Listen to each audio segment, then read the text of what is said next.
Swami, me profession? I'm a professor of ophthalmology, professor of medicine, ophthalmology, eye specialist. Okay. I was in London, Germany, Ireland, Scotland, Hong Kong, Manila, Singapore, Saudi Arabia. అన్ని దేశాలు తిరిగాను. అయితే మా పుట్టుకి ఇక్కడే తండ్రికి. నేను మా తాతలు ముత్తాతలు ఇక్కడే కొండ మీద పూజ చేసినాను. అదే వరుస వచ్చిందండి. ధనం మిథం జగత్, జగత్ మిథ్యా బ్రహ్మం సత్యం అని చెప్తున్నాను. మిథ్యా జగత్రా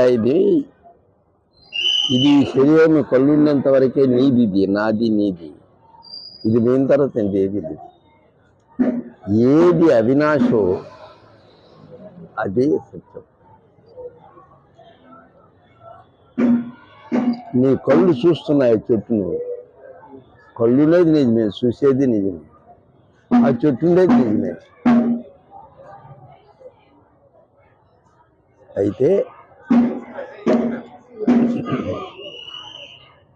కొన్ని ధర్మసూత్రాలు చెప్పేటప్పుడు ఇవాళ ఏకాదశి, తొలి ఏకాదశి సహస్రం తెలుసా మీకు? ఈరోజు శివరాత్రి ఎంత పవరో అంత పవర్ ఈరోజు. సహస్ర రుద్రాక్షధారి ఎవరవుతారో వాళ్ళే ద్వితీయ శంకరుడు అని చెప్పింది శాస్త్రం. ఇప్పటికీ నేను ఈ రుద్రాక్ష వేసి 40 సంవత్సరాలైంది. కర్నూలు మెడికల్ కాలేజీలో ప్రొఫెసర్ని, తిరుపతిలో పనిచేశాను, మెడ్రాస్లో పనిచేశాను, సౌదీ అరేబియాలో పనిచేశాను, లండన్లో పోయినా. ఏం చేసినా కానీ నాకు ఆ శాంతం అనేది దొరకలా. ఏంటి దీన్ని?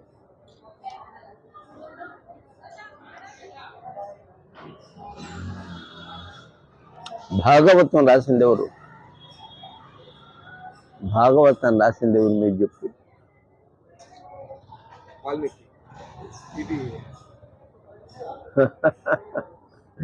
భక్త పోతన రాశాడు. పోతనామాచ్యుడు. రాములు వారైనా సరే ఆయన ధర్మరక్షణార్థం మొట్టమొదటి వాళ్ళ రథం ఆయన కోదండం ఎత్తుకొని ధర్మరక్షణార్థం సింహాసనం మీద కూర్చునేటప్పుడు కౌసల్య సుప్రజారామ పూర్వ సంధ్య ప్రవర్తతే ఉత్తిష్ట నిరసార్థోళన కర్తవ్యం దైవమాహనికం. ఆయన కూడా దైవమాహం అంటున్నాడు. కాబట్టి దీన్ని వర్ణించడానికి చేయడానికి ఊహాతీతమైనటువంటిది. ఏదైతే అవినాశో అదే పరబ్రహ్మం. ఆ పరబ్రహ్మం లేకపోవడం అనేది నీకు సర్వ విముక్తిదాయకం. అక్కడే శాంతి, అక్కడే సర్వం. జీవన చక్రం నుంచి తప్పించుకోవడం అక్కడికే. లేకపోతే పుట్టడం, సావు, పుట్టడం సర్వసాధారణమైంది.